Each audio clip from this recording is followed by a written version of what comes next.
More than 200 delegates and observers from the Veteran Association of 10 ASEAN countries attended the 24th General Assembly of Veterans Confederation of ASEAN countries this Tuesday in Jakarta.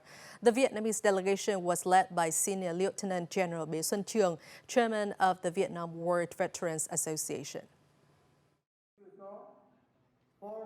The 24th VECONAC Congress in Jakarta aims to build a shared vision among ASEAN veterans and member nations.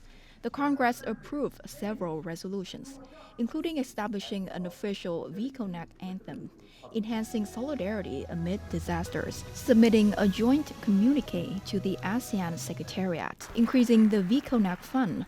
The Congress emphasizes stronger unity to maintain peace, friendship, cooperation, and sustainable development. Vietnam fully supports these resolutions. During the conference, VECONAC members reviewed 2025 activities. VWVA streamlined its organization and improved operational efficiency, earning recognition for its active participation and responsibility in joint activities. About the country record from Vietnam, I am very happy because they've done so many things, also helping people. So the veterans of Vietnam are also doing good works, and I do appreciate what they have done.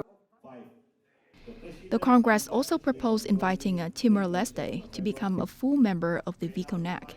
At the closing ceremony, member nations signed a joint communique, and Indonesia handed over the VECONAC chairmanship to Cambodia for 2026.